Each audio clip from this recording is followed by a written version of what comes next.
Mr. Jordan, humble pie, he needs some. I don't need to be a humble pie. Eat a bit of humble pie, put your hands up and say... I ate humble pie. A bit of humble pie would be good. I'm happy to be wrong, and I'm glad I've been pulled up about it, because people don't pull people up. So I got you a nice latte. Would you like some humble pie to go with that? I think what he said there was brilliant.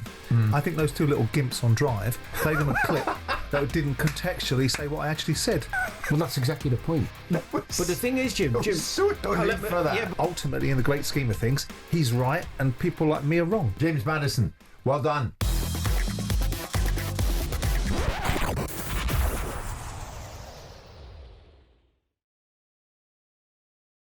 So I tweaked my back last night lifting something at home, and I'm getting absolutely nil sympathy from either Danny Murphy or Simon Jordan in this office. I'm standing up during a commercial break, trying to get some sympathy, doing some moves, but No, I neither do are feel even for you. paying me the blindest bit of I attention. do feel for you. The Thank you, reason the Danny. sympathy isn't overwhelming is Yes. because we know your life revolves around sitting in the studio and going to sit in your beautiful penthouse doing nothing all day other than watching football. Which Thank you. Which you said before. Which I very much admitted, didn't I? Yeah, so Yes. you're not going to actually be deprived. You're not a paddle person. You're not a tennis person. No, not yet. No, I'll do some stretching later, and I'll give you a call when I'm doing that. We spoke about James Maddison, Simon, some time ago. Now, we may as well get this out, because Maddison said a snipe back at you, but in a tongue-in-cheek way, which quite amused me. Maddison, of course, who didn't play in the Europa League final in Bilbao when Tottenham beat Manchester United just the other day. But months ago, what was it you actually said? In terms of getting this right before we go any further, what was it you said about Maddison in relation to Tottenham? Contextually, what I was saying was that I felt that Maddison was a very good player, which is what I said, but I doubt that you win things with James Maddison. Now, that was wrong from an outset, because obviously Leicester had won the FA Cup with him. But it was about the culture of Spurs and the reality of what they needed to achieve. And whilst I think he's a good player, there were things about him that I don't think lead you to winning things, which of course is wrong. And I'm very happy to be pulled up about it. Yeah. And Maddison went online and clipped that up. Yeah, which I think is good. Fair play to him. And then, of course, there were numerous pictures of him holding the trophy, which pretty much flew back in your face after what you said. I think fair play to him. And then yesterday, his own golf day, I think he decided to tell the boys on Drive that, Mr. Jordan, humble pie, he needs some. Have a listen. No, I don't want to get into a pillow fight with Simon Jordan, but listen, even with the Roy Keane thing and the Simon Jordan, it's all a little bit tongue-in-cheek, you know what I mean? Over the course of the season as a player, you have to accept people in the media giving you criticism, and that's part and parcel. But when you win the trophy as a club, if you're not entitled to have a little dig back, then what's the point? People always want personality in players, and then they moan that there's not enough players with personality, and showing it off to the media. They're all robots with the same generic answers, and then the minute we have a bit of personality, we kind of get shut down for that as well. So, no, I'll never change. Simon replied the starting lineup, didn't he? The screenshot of the starting 11 saying I didn't play. But to be fair, that just tells me that Simon Jordan doesn't really quite understand what it takes to be a successful team, because it's not just about the 11 players who play. It's not even about just the players in general. It's about the team behind the team that's just as important, you know? And I'm not even just talking about footballers in the back, I'm talking about the player liaisons who look after all of us and all our families, the physios, the canteen ladies, the gaffer, the coaches. We all win together. From the start of the season till the end, it's tough, man. The Europa League run is tough. It's a long season, especially with the new format with the extra games.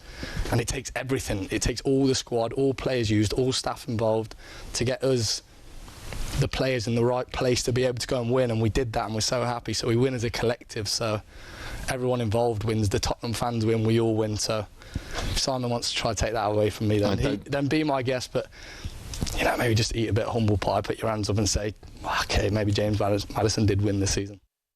So I got you a nice latte. Would you like some humble pie to go with that? I think what he said there was brilliant. I think those two little gimps on Drive played him a clip that didn't contextually say what I actually said. I took the mickey out. First of all, it's all tongue-in-cheek. Second of all, I think he spoke brilliantly there. He's absolutely right. Too many generic answers from players, lack of character. I'm the first person to say that sort of thing, so I think what James has said is absolutely right. Yeah. Unfortunately for James, I think probably if you look at the win record when he plays for Tottenham when he's absent, I think the win record when he's playing is worse than when he's not playing. Okay. So it does support my argument. I did make a tongue-in-cheek observation that, of course, the ultimate thing you win with James Maddison is you get relegated, like Leicester did when he was in that side that won the FA Cup, then got relegated. All right. Tottenham did their best to try and get relegated. I've not seen much humble pie being consumed. But Danny. I don't need to be a humble pie because the first part of what I said, which is the clip that was played to James, was omitted, was absolutely wrong, and I'm happy to be wrong, and I'm glad I've been pulled up about it because people don't pull people up, and I should have been pulled up, and so should other people that criticised him. I like the way Maddison's addressing that. We need more of that, Danny. He's got personality. He's got great character. I think it was significant. It didn't happen inside the Tottenham stadium with a media office person standing beside him. He was free to speak at his own golf in some club. He's a good speaker, and he spoke freely. He's one of a dying breed, isn't he? And he's able to express himself, have a bit of banter. You know, it's never done in a horrible way. He's got a bit about him. It's the way he is as a player. Yeah. Maddison can play a game where he looks like one of the best players in the world, and the next week you don't see him as much. But that's just fine. That's just the way he is. He's very assured, and I think people kind of... I've reacted to him at times when I saw him not going for England duty and then being found out in a casino thinking, sure about that, James. And there are times when he's got tickets on himself, but I don't mind that as long as you can back it up. And I think when he talks in interviews after games, he's very self-assured, very confident, expresses himself. And I think it takes people back a little bit because people don't like people that are confident. People don't like people that are assertive. They go, oh, he's aggressive or he's cocky. No, he just knows his own mind. So I have absolutely no problem with him biting back because he's doing it tongue-in-cheek anyway at people that have said, you don't win things with this fella. Because ultimately, in the great scheme of things, he's right and people like me are wrong. He talked about positivity around Ange and how positive he was that probably Ange is the right guy to go into next season. Do you think player sentiment will win the day here for Ange? Well, I mean, I don't expect any player to say anything other than what he said about him because that's what you do as a player. Unless you just... fall into line? Yeah. I don't know if Daniel is the type of chairman that would listen to too many players' view. I don't think he'll have them in. Daniel's... Depends what kind of players you've got in there. Yeah. The idea that a chairman listens to players is a foolish one at times because if you listen to the players, it's the same players that have put you in a position where you've got a problem in the first place. Now, if it's players like John Terry and people like that had the ear of the owner, that's a different calibre of player. Right, so you might have a propensity to listen to those guys because they've won you things. They stand for a certain situation. When you've got players that have put you 17th in the division alongside the manager, with due respect, I'm not sure they have that much currency. No, but it depends on the player. You're right. I think James Maddison would be a good player for Daniel to listen to. He's worked under good managers and he could have an opinion. You don't have to listen. You do have to listen, but you don't have to take. You don't have to base your opinion upon it. I had situations like that. Yeah, what you said there, Danny and I in particular completely agree with. A bit of humble pie would be good. We keep on looking through... I ate humble pie. I'm looking through the window there to see if anybody's got any. And James is right, Danny, when he says, it's about people behind the scenes, it's about staff, it's about the tea lady. And with us, it's about producer Luke and assistant producer Joe. When we won the recent award again for the 4th time, the SJAs, and I get a text message looking at it from Simon, who wasn't there in the night, did I win? You do that every year. Every year I don't even know there's an award ceremony. It's all about teamwork for us all here at talkSPORT. James Maddison, well done.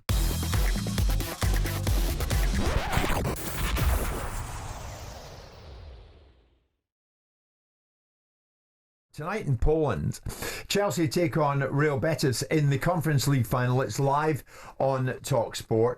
And of course, it's a chance to win a European trophy. And that in itself means it has a large degree of significance. 3 years on, 5 managers later, and £1 billion spent.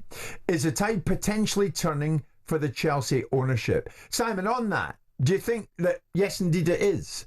How important is this? And I'm talking about the Conference League trophy. How important is it? How significant is it? Do you think, in the eyes of Behdad Eghbali and of course Todd Boehly? I'm thinking about what would you think at this time? If you were at the top of the house at Chelsea, would you be thinking, right, this all out, we've got to win this thing? I suppose I would think the same things that most sensible people would think. If you're in a competition, you might as well try and win it, especially if it's a European competition. I mean, ultimately, you could apply that logic to any competition. You could apply it to the FA Cup, to the League Cup, to the Carabao Cup, one and the same thing. Or you can, you say the participation competition they all seem so invested in, which is qualifying for the Champions League. I think the bigger achievement is Chelsea's domestic form. And the fact they've got into the Champions League. This is the kick-on moment. This is the fourth. They're back in amongst the higher echelons. They've been good this season and they've been indifferent in equal measure. The irony and the ridiculousness of their manager going at the media, suggesting that the media have talked his team down when he spent the entirety of December talking his team, seems to have evaded him. But that's Pep's apprentice. Maybe he needs to be told what to say by his sorcerer. But the fact of the matter is that Chelsea have got an opportunity to build now. I've always felt that they've got some good players in there, and it would take a bit of time to get them together to make a more cohesive unit. He will have learnt a little bit more about the Premier League, a little bit more about being a frontline manager. I didn't like what he said. No. I think there's a way to respond to people. I don't mind James Maddison poking at me and taking the mickey out the fact that I got something wrong. I think that's fair play. Good luck to you. Well done. But going to a press conference and telling everybody to F off, no, I understand the connotation. I understand it's probably tongue-in-cheek to an extent, but I thought it was a little bit classless and a little bit graceless. I've used that expression a couple of times over the last couple of weeks in various instances, but I think it's applicable. But I also think you make yourself a hostage to fortune, mate, because you're going to have the same people that you're pushing back against that are going to push harder back against you if you don't build this side. Also, if you're the leader of a big football club, people look up to you. You speak well, you articulate well, you become an example. Somebody people look at and go, God, he speaks well. I admire him, I like him. If you look up and your manager's telling people to F off, it's like, come on. Yeah. It's like a drunken fan. Yeah. But I think you go down in people's estimation when you do that. And that's why I went off Mourinho. I've got to be honest. Because you used to say things that I was thinking, no, that's not on. But Mourinho was all about self-aggrandisation, wasn't he? He was all about, look at me, give me some respect. And it was a different dynamic. And he did a lot of that, Mourinho. And he was also clever as well. He did it to take away focus. Yeah, but that's kind of what Maresca was doing at the weekend. But you can all F off because you haven't been listening. Well, but he's wrong, because a lot of people, good pundits and good journalists, have actually spoke about Chelsea glowingly and negatively in equal terms when deserved. Well, actually, they have become. He should have pushed back at he should have pushed back at the time. Yeah. Rather than push back at the end. Just one point though. Yeah. I think it's important as well from a footballing point of view, because we talked about it from the manager's point in hierarchy. When you play in a final like tonight, for Chelsea, it isn't enough. They want to be competing on bigger things, but they've got a lot of young players. And I'm telling you now, that final, when you're in it and you walk on the pitch and the stadium's full and there's a trophy, you're playing in a pressurised environment, and that experience of playing in a final does hold you in good stead the next time you get there, even if it's a bigger it's not, you don't walk in and go, it's only the confidence. On the night, do you not? The nerves will be going. I remember do you have to get yourself up for this one? Because Simon would say this is a run to the litter. No. It's not the Champions League. It's not the Europa League final that you played for to win with Fulham. This is a young Chelsea side, and a lot of players haven't won anything. Yeah. So they're learning on the job. This is a great evening to learn how to deal with some pressure in a big game. Right. We'll park it right there, Danny, because I want your immediate reaction to this. Maresca was talking about this, and tune in, because he actually is telling us, I've had to convince him that this is worth winning. Have a listen. Probably the most complicated thing this season about the conference has been to convince the player that for us was the best competition in the world, and the reason why was because it's the competition that we were in. So every game has been difficult, especially because I needed to convince the player that we were not able to drop nothing, because you can lose points against any team, and we need to respect any team in Europe and any team that we face. So he's saying that he's got to convince them. You've got to win this, and believe me, you really do want to do that. Surely they should know. Players work out the manager's priorities based on the team selection, and he constantly picked the second team to play in it, which is giving the players an indicator of how important he thought it was early in the season. Let's make no bones about that. But the bigger thing is, good players, young hungry players, don't need telling to win football matches and try and win trophies. They're in every competition. I've never known a player go on a pitch and think, I won't give it as much today because it's the League Cup or the FA Cup. Or... Would you apply yourself tonight if you were playing in exactly the same fashion? Absolutely. If it was a Champions League final? Yeah. Absolutely. Seriously? Yeah. In exactly the same way and attach the exact same importance to it. Oh, you can't attach the same importance to it because you're not stupid. You know that if you're in a Champions League final, the plaudits of winning it and the memories you're creating are going to be Would that be the same thing for you? I mean, you have muscle memory about far bigger things. If you've got no muscle memory about far bigger things, which I'm not entirely sure that squad is littered with people that have got domestic honours. James, yes, absolutely. But notwithstanding that, if you look down that list of playing squad, I'm not entirely sure. You're right. So pack it in with what they think is important and what they don't think is important. Yeah. I think that was utter nonsense, what Maresca said. I think it's whether he's putting a feather in his cap or just talking for the sake of talking. I think maybe what he could have meant by it, Zion, he could be saying, well, there's always a language thing, isn't there? I'm having to convince the players. I think what he'd probably a bit wiser saying is, I've spoken to the players repeatedly of how important it is for us and the club to get this trophy and over the line. It's a different way of looking at it. I don't know the context of the question because it seems like information for information's sake. You're in the final of a competition. I'm not entirely sure why you need to explain to anybody how you've had to motivate this squad to play in this competition in the first place, when really and truly what you should be saying today, this is a massive final for us. It'll be my first trophy as a domestic manager. Yeah. First trophy for a lot of the players. First trophy for a lot of players. Bang, we're in groove. Well, the thing is, Simon, this doesn't come along every day for Real Betis players. And you can be damn sure that they will attempt to seize the opportunity tonight. And that's fine, but that's about them. But he's about Chelsea. Yeah. I mean, he can't legislate for what Real Betis will do. Real Betis are what Real Betis are. They're sixth in the La Liga. They've got Man United cast-offs that are doing a decent job because it suits them to do so right now. And they've recovered from the terrible tragedy of not being able to eat whilst they're at Manchester United and turned out playing for Real Betis.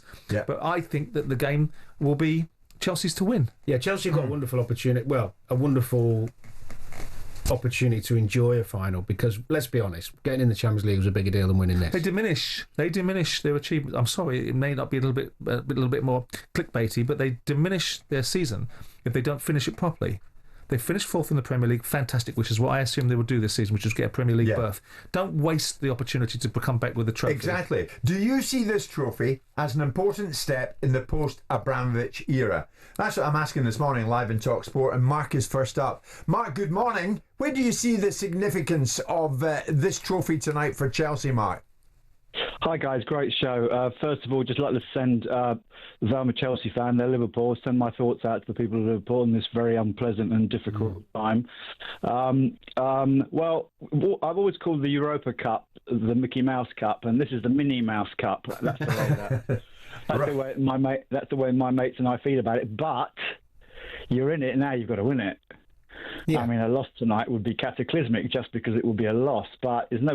Danny's absolutely right. There's going to be no parades. Can I just quickly touch on that? You were talking about the language of Maresca. Mm-hmm. My goodness me, Maresca's a lucky boy. Oh my goodness me, his language. When we were flying in the winter, he comes out and says we're not good enough. And he cuts the legs out from under the boys, and they plunge. Their confidence plunges. He crushes Cole. He crushes Nico. But you know what? He's got away with it, and you've got to now take your hat off to him. Interesting point. You are not in agreement with Mark there. Can I just ask, Mark? You said about the. I know it's a decent step. Of course it is to win this tonight. But actually, if you were going to choose, getting in the Champions League was much more important than this win. You'd have swapped. If you do lose tonight, but you're in the Champions League, it's a nice softener, isn't it? You're being quite funny there. That was our cup final on Sunday. Yeah, that was exactly. Our cup final. End of. Yeah. Anything after that is extra. And you know what? The boys will think exactly the same thing, and they'll crush Betis tonight because of that. There'll be not one nerve in their bodies. I agree. Yeah. You see, the way I see it, Mark, and thanks for the call, I don't know what George thinks. George, good morning. As a Chelsea fan, the previous caller, Mark, was saying Sunday was your cup final. Tonight's your cup final, isn't it? Yeah, morning, guys. Great show as always. Couple of things there. Listening. Yeah, this is a cup final. You can say what you want about it, but at the end of the day, it's a cup final. Chelsea didn't invent it. West Ham didn't invent it. You wait for it out. Competition that we've got to be in, and that's simple as that. And those boys tonight will want to go out there and win it. Everyone talks about this side being so young, the youngest side in the Premiership, inexperienced, all of it. Well, tonight's going to be an experience for them to kick on. They're going to get the taste of a final. Yeah. That crowd, all of it, all the excitement. But going back to what Danny was just saying that about Chelsea fans expect more. That's Abramovich's era. Now, I come from the era of Ken Bates, so I was way before the Abramovich stuff. And back then when we had Ken Bates, there wasn't much to shout about in the 80s with Chelsea. And it was only sort of towards the end of Ken Bates' era when we started with the Vialis and the Hullits and all of that. Then we started coming back again. And yes, Abramovich did take us on, and I thank him for that. But now it's a new era, and this is the era of Bowley and everyone, and this is where we can kick on. And Maresca is learning on the job himself. Yes, he may say the wrong thing. Yes, he may look silly sometimes. But that man, this is his biggest job ever, and he will kick on from this, and so will all those players. And yes, Sunday was a cup final, but tonight is a cup final. Yes, we got Champions League, but those boys want to win this trophy. And if they win that trophy, guess what? We've won the lot. Whatever is out there to win, Chelsea Football Club have won it. Well done, George. George, I remember you from calling in previously. I certainly remember, I always remember Vernon when he comes calling, and he's made this morning no exception. Chelsea fan Vernon, good morning to you. Oh, good morning, Jim. Thank you for that, mate. No, good to hear from you. What significance do you place on this tonight? I'll quickly just say this because everybody's talked about it ad nauseum, but all my sympathies out to the victims of that lunatic in Liverpool. Thank you. The football community come together on that. That was absolutely diabolical. So, prayers for them. Onwards to Chelsea, I think it's an absolutely huge game for Chelsea. I know you're probably raising your eyebrows, rolling your eyes, and I can imagine that. But I say it because in 3 years since dear old Roman had to leave us in very strange circumstances, we haven't, we've been a little bit of a laughing stock, let's be honest about it. And it's such a shame, really. And we sort of crashed a bit downhill. But now there's a chance to slightly rebuild a bit and get a bit of momentum going again. And it's very important to try and get that young squad a medal round their neck. And also, I will say, Jim, Real Betis, if you actually look at their form this year in La Liga, it's very impressive, especially against the big three. Yes, yeah, good point. They drew 1-1 at Barca this year. This is all this year in La Liga. They drew 1-1 at Barca. They beat Real Madrid at home 2-1. They drew at home 2-2 to Barca. And they beat Atletico Madrid 1-0 at home. Now, that is not a bad set of results, is it, Jim? I think Vernon, I think that's a great point you made. You're spot on, by the way. It's not a walk in the park, but you'd still expect Chelsea to beat them. The reality is, I said it a little while ago, it's really important for those players to gain experience and wisdom from playing in a final of any sort. That is, I'm telling you, it makes a huge difference when you play in big games. Yeah. But the actual long-term effect of whether they win or lose tonight, it's not. Playing in the Champions League is going to be the best experience for those young players next season. So far ahead of winning this, but I do think they'll win it. Yeah. Brennan, good to hear from you. No doubt we'll hear from you again. Win it or lose it. Reno is an Arsenal fan who's desperate to join us. Reno, good morning. What do you want to say as an Arsenal fan? Yeah, as an Arsenal, I'm a season ticket holder and 70 years of age. I've been going there since the 50s. Yeah. And Chelsea, whatever anyone says, they've got into the Champions League. They deserved it. If they win tonight, they've had a better season than us. And I think we got to understand. I think the Chelsea supporters have got to put, they've got to cheer this on and think, we got a trophy. We're in the Champions League. We're coming back. And I think they should look at that as a real positive rather than everyone knocking them, say it's a Mickey Mouse or Minnie Mouse trophy. It's going to do so much for their confidence. I would have loved to have won that trophy this season and come second or third. I really would have. That's very... Reno, I like it. I like that a lot. That is very honest, isn't it? As it stands, they haven't won it. If they win it tonight, they'll have had a better season than Arsenal. He's in the minority, I think, of Arsenal fans, because if Arsenal fans are in the Europa Conference League, they've messed up somewhere. So the expectation of groups of fans can change, can't it, from year to year, depending on the age, the demographic of each set of supporters. There's so many factors. Ultimately, the bigger clubs don't really want to be in it from the hierarchy down to the players. Once you're in it, you want to win it. Of course you do. Yeah. But Chelsea's unless of course you're Antonio Conte and managing Spurs. Yeah. Then you don't care.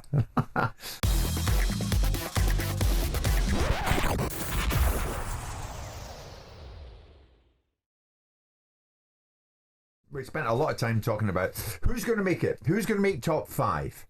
We knew Liverpool were going to win it, and they did. We knew Arsenal would be there or thereabouts, and they were. But who'd make up the top 5? So we know the Champions League qualification worked out. Arsenal, Liverpool, Man City, Chelsea, Newcastle, Spurs. Europa League qualification, Aston Villa, Palace. Europa Conference League, Nottingham Forest. Yes. But in his column on Sunday, I don't know if you saw it, Martin Samuel, and this was brilliant, and I think he nails it, Simon. At 4 p.m. Sunday, 5 Premier League clubs will fight it out for money alone.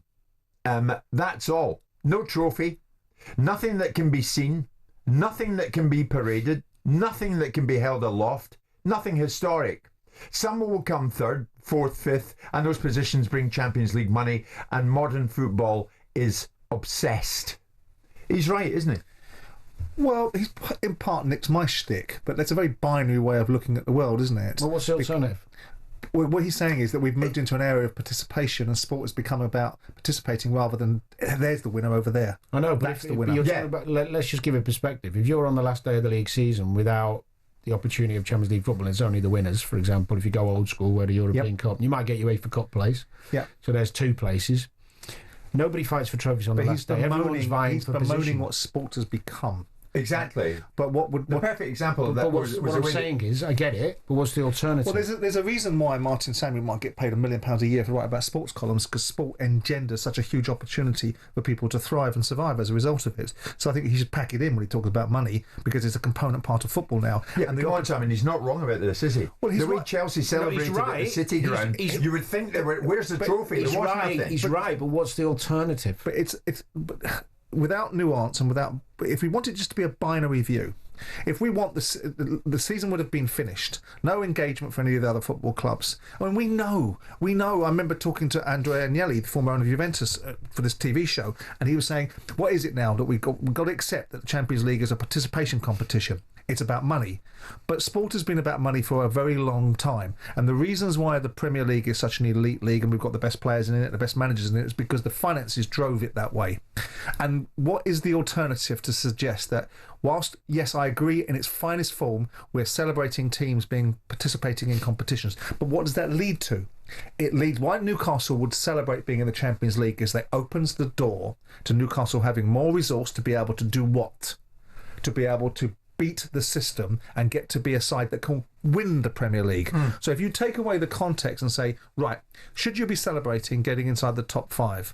Depends what sort of club you are. But what happens after that is it creates an opportunity to be the ultimate winner. So it's part of a journey. But also you're missing something else. It does create, and I can tell you this from experience, the system the way it is gave me some of my best memories winning a UEFA Cup, because we finished, dropped out of the Champions League back then, but we finished in the top 4 to get in the Champions League. So you've got all these players and fans in the old system who would never had these wonderful experiences that West Ham have had, that Newcastle had in the Champions League a couple of years ago. So you're not just talking, people go, the finances I understand, it's become like we're celebrating mediocrity for getting extra places and getting into Europe.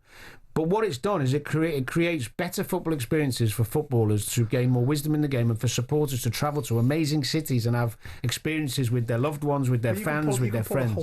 If you want to pull the whole fabric of the sport apart and every hypocrisy and every ridiculousness, why do you pay players appearance money? Why do you pay players win bonuses? Why do they get a loyalty bonus for staying for a year? Because all of these things are engineered in ridiculousness. Because an appearance for turning up to do, what am I paying you £100 a week for then? Why have I got to pay you appearance money to do the very thing I've given you a weekly wage for? Why have I got to give you a goal bonus? I paid you to be a centre forward. That's your job. Why have I got to give you a loyalty bonus for staying for a year when you've got a 4-year contract? We can pull apart the whole fabric of the sport and go, I know. Well, it's all a bit bloody silly, isn't it?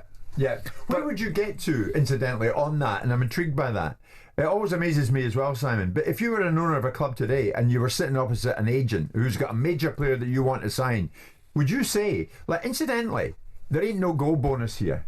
Everything's in his weekly wage. No, you're looking at it wrongly, though, because what you're talking about, it depends on... I agree with Simon on that. Hold on. No, what you would do is you would say there's a fundamental expectation. If I'm going to pay you £100,000 a week, I expect 15 goals a year from you just to stand still, right? I'll pay you 10 grand a goal after 15 goals. I'll pay you for the upside, not for the basic premise of you turning up and doing the bare minimum. But it also depends on how wanted the player is now important he is. So if Palace want this player so much, right? Yeah. And they're going, look, our budget is. Our top player's 80 grand. We're not paying him 100 grand because that's going to cause me a problem with the other players. We'll pay him the 80. Yeah. And I tell you what you do. If he gets 15 goals, we'll give him 20 grand a week extra if he gets to 20, whatever it is. Yeah. So there are always negotiations based on the importance of the player and where he's at. So sometimes an appearance money might be thrown in as a little bit extra because you're not paying him what actually really wants. I get it. Finally, Danny, when you played for a reason. Yeah. You wanted to win things, right? You didn't want to qualify for things. No. You want, right?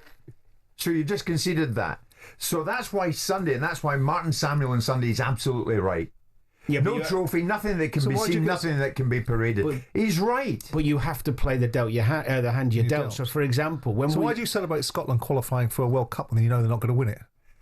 Well, that's exactly the point. But the thing is, Jim, so no need for that. Yeah, but it's true. Though, I wasn't even going near there. I'll give a personal experience. So on our journey with Hule, we had to start somewhere and build. Yeah. So by qualifying in the system that we're put into, we didn't create the system. Right. If you get in this position, you're going to then go in the Champions League. We fell out, ended up in UEFA Cup and won it.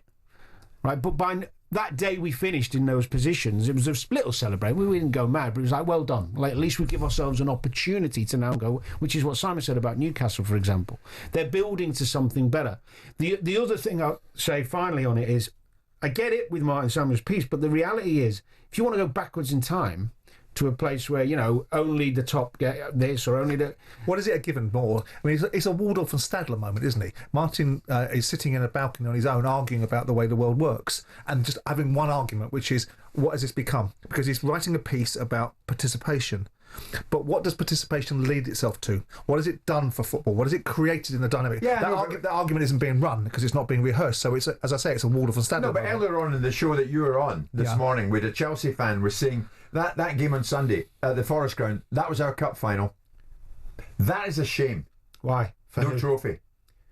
But that's a metaphorical. I mean, the cup final, it's not a cup final, it was a league game. Do you think Bruno Fernandes or Isak will look back on this season once they've retired and living wherever they are in the world, saying, 24-25, what a great season that was for us? Well, Bruno's not going to, because Bruno's one thing. We qualified for the Champions League. But Isak will, because of the massive outpouring of media love for Newcastle winning the second cup in England. There you go. He never gives up. If it's not that's true. Scotland getting it, it's about Newcastle being praised. I haven't mentioned Brighton today, have I? No, there'll be time.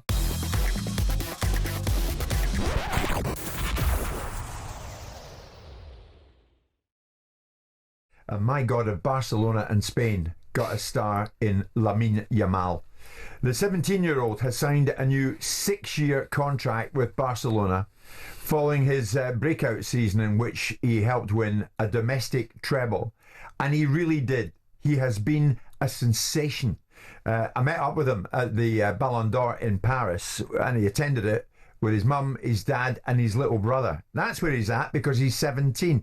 He made his Barca debut as a 15-year-old in 2023. He scored 18 goals and made 25 assists in 55 appearances as Barca won La Liga, the Copa del Rey and the Spanish Cup. And even last summer, it seems a long time ago, over in Germany, he broke through at the Euros, played in the final for Spain, a final that Spain won, of course, against your England. Juan Mata at the time, in the build-up to that final, told me about the brilliance of this young fella. I think he has, of course, a lot of quality and a beautiful left foot, but he's fearless. When you are that age, I think about myself when I was 16 and 17, and I could not imagine to be in a stadium like that and perform the way he's doing. And I think in a way his age is helping with that, about being fearless and not being fully aware of what's going on. I'm sure he is, but he's still able to perform in that way. It's just incredible. He's been doing that for Barcelona, now to do it with the national team, it's incredible. So yeah. Earlier on, Danny, what are you smirking at? I don't know. Earlier on, producer Luke and I... I do know, but I can't tell you. Oh, you can tell me later. Yeah. Producer Luke and I were talking about, all right, Spain have Lamine Yamal. Will England always be at a disadvantage when it comes to major tournaments without the ability to produce the level of what other nations can apparently do? Well, I would argue that Bellingham's impact for a young lad who, he's not 17, but to come on the scene like he did for England. I mean, he scored, kept them in it with the brilliant overhead kick. Scored in the opening group game to give us a win. He scored more goals than Yamal in the tournament. I'm not saying he played better than Yamal, because Yamal was incredible and he was younger. But we do have, every now and when Rooney came, you remember the tournament, he came as a young man and he was... See, I thought it was going to be Phil Foden until recently. Well, Phil hasn't had an impact on our international... Jack Grealish, you could throw in there. But they haven't had that impact. Bellingham did have an impact in a big tournament, and also went to Madrid and won Champions League and League at young age. So we have got great English talent. And Rooney was as good as anyone. But Yamal he's probably the next step. I mean, to do what he's done at his age and be as impactful as he has and just take it, I mean, at one of the biggest clubs in the world, this guy's phenomenal. You know, he's physically a man, great IQ, speed, lovely left foot, endurable. To play 55 games at 17. Incredible. So is he in a different postcode to Bellingham now? Well, it's looking that way. But he's got to keep it going. I mean, he's a different type. Bellingham's he's not a winger, is he? But yeah, he's looking like to be doing it. I mean, he played, I think if I remember rightly, was it the semi-final or the day after? He was 17, so he played most of that Euros as a 16-year-old. You're right. It's just incredible. Yeah, he's a generational talent. I don't think he's ever going to be Messi, but he's going to be one of the best, if not the best, in the next few years at least. If he keeps progressing the way he is, I mean, there's no ceiling. But he's not. I don't think he'll be Messi. And certain traits have come into Bellingham's game that maybe those who follow Bellingham closely didn't expect. You know, his demeanour on the field of play has let him down a few times. I think Jude would even admit to that. The red cards have been coming in. This kid is so young that at the moment you could say there is still a beautiful naivety about him. He's a winger. He plays the game in a different way. Jude Bellingham is a midfield player. Jude Bellingham gets involved in the game in a different way, has a different set of attributes. I think it's a really mean-spirited equivalency to try and suggest that the English game doesn't produce superstars. There's very few superstars that are produced, and we've seen them over the years. We saw Pelé playing at 17 years of age in the '58 World Cup. We've seen Michael in the World Cup. You know, but we have this great desire in this country to pull down what we do in comparison with the rarities that other people produce. You know, mainly because you haven't won anything. Well, Rooney, that may be the case, but the impact when Michael Owen was 18. It doesn't alter the fact that we've got some very talented players that have come through. I mean, and I agree with the idea that through the 70s and early 80s, the main prerequisite for being a professional footballer in this country was the Charles Hughes theory of being strong and big. And we played a different brand of football. It's no coincidence that the best players in the world seem to have emanated from other parts of the world where the football was played in a different way, with the exception of people like George Best, who at 17 years of age were absolutely phenomenal and produced through the British football system. But the 70s changed the way people played. We had bigger, stronger players. It had to be about strength and that sort of style of things. Now we've got a different brand of football. Our footballers are technically gifted. Cole Palmer is a very gifted player. And we've seen lots of our players now being taken abroad and playing abroad. Once upon a time, English players didn't travel. And now we see it as a regular situation where our players are travelling to overseas clubs and playing in their football. Where once upon a time, Gary Lineker going to Barcelona, or Mark Hughes going to Barcelona, or Ian Rush going to Juventus, or back in the 60s when John Giles and Jimmy Greaves went to Milan, these were rare things.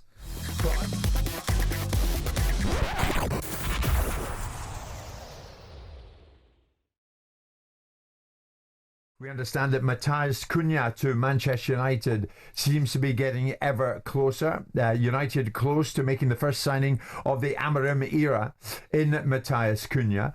I'll get into the nuts and bolts of that and what Amorim said in terms of PSR. But on the playing side of it, Danny, what kind of impact would you expect Matthias Cunha to maybe make or not make?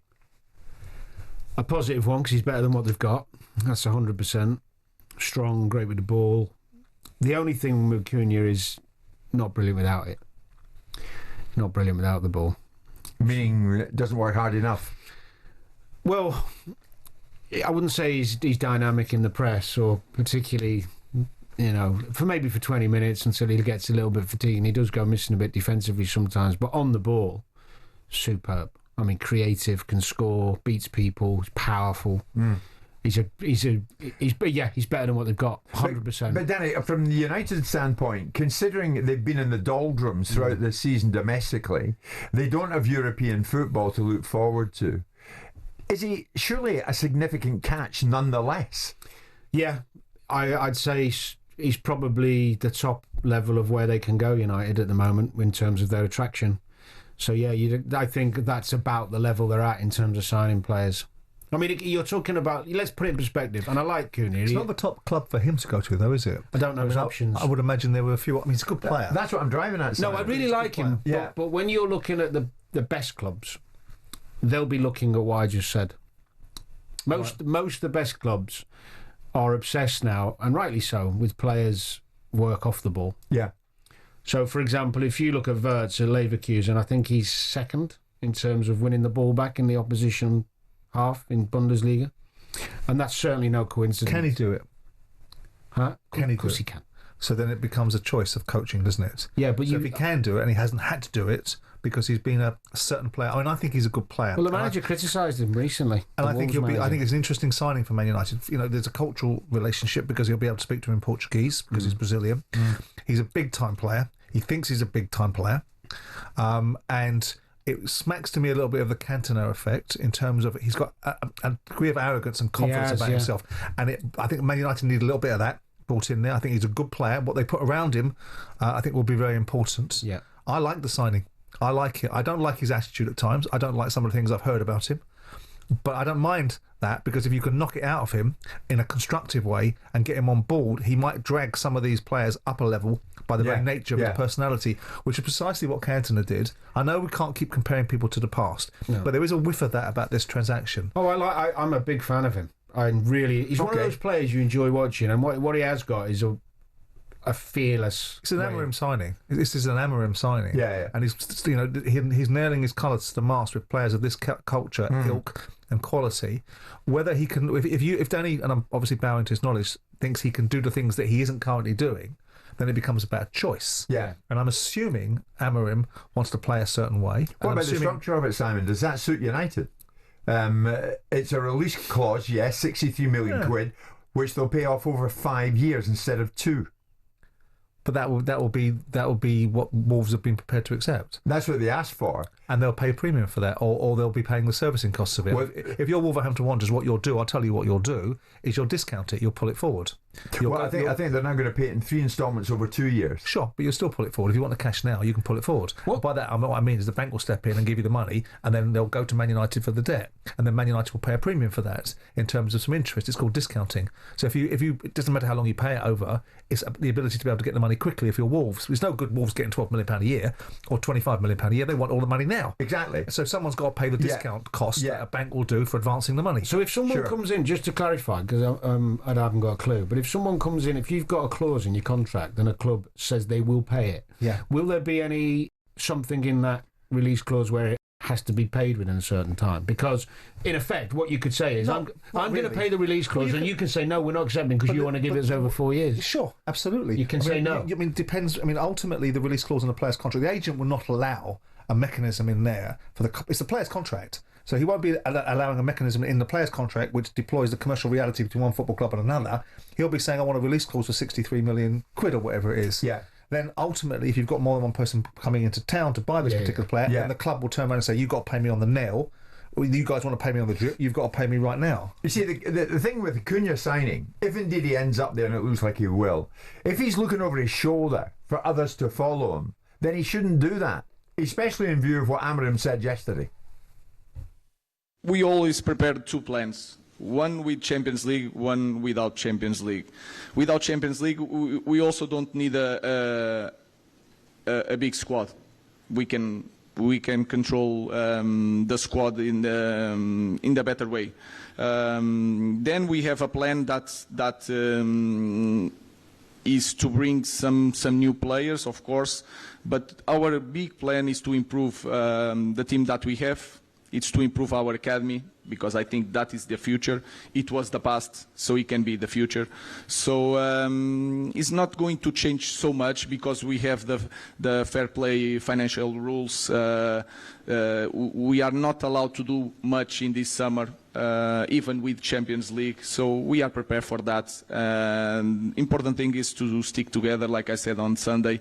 We are going to struggle. It's not going to be everything right away. but I have the feeling, and I see the team improving. So that is the most important thing.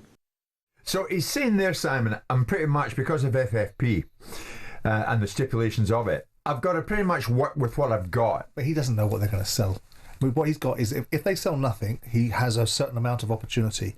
If they're able to shift Sancho, if they're able to shift... I mean, what is a football simulator, by the way? I think it probably is a Marcus Rashford, isn't it? A football simulator, given what Ben Jacobs was talking about in Poland, the football simulators out there. But you've got a Marcus Rashford, you've got a Jadon Sancho, you've got a Rasmus Højlund, you've got players out there. Now, if you're sat there, and it's quite right to say, everybody has budgets, because ultimately you have a budget at the beginning of the year, and you have a budget based upon what you're likely to achieve during the course of the year. Yeah. And it's simulated, it's projected on the basis of not winning things. So now what he has is, if we don't suddenly players, because we can't control that, we can orchestrate it, we can curate it, we can try and achieve it, but we can't guarantee it. So if they're able to get Sancho out and get 50 million quid for Sancho, right, there's a 20 or 30 million pound transfer to profit. Yeah. If they get Rashford out for 40 million quid, there's a 40 million pound transfer to profit. These will all negate some of the concerns around PSR. We know it's a work of fiction that they haven't got any cash. We've already established that nonsense, right? That they've got the ability to have cash if they want it. It's about PSR. And if they want to overcome the PSR governance, and Stefan was right to talk about the loss of revenue, because there is a big hole in Manchester United for a variety of reasons, not just from the Champions League revenue, but from the gate receipts, from the commercial sponsorship deals that have been knocked down because of the fact they're not in Europe for this season coming up. But all of those things, they've got assets out there. It's about what they can get for them. So he'll be being told, you can't talk about transfers right now because we don't know what that's going to look like, because we don't know what we're able to trade. When we do know what we're able to trade, I guarantee you Man United will be buying players this summer. If you've got If you've got Cunha, Fernandes and Bruno from Brentford, who they're linked to strongly, that changes United a lot. It gives them much more firepower because they can't score goals.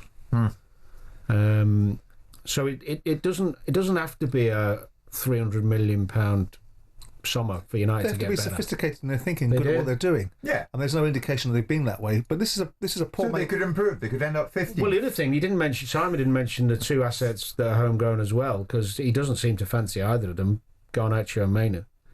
I mean, you'll get 100 million for those two. You've got Anthony. We know ultimately he's been out on loan to Real Betis. I don't know. You make it sound easy to sell them. You think it's going to be a queue for Garnacho? Yeah. Garnacho will have takers because he's at top end price. He's dynamic. You'll get 40-50 at least for him. Yeah. He's 40-50. You think it'll be a queue for Rashford? Not as big a queue. Queue for Sancho? No. Well, it depends. With Rashford, depends how reasonable Rashford's going to be about the wages that he expects to get. Yeah, from United. Yeah. If he thinks he's going to get something on the way out, he can think again. If the reality is he wants to play, as we've so regularly told, then he'll have to take a view on what there is available for a deal to be done that facilitates an outcome for him.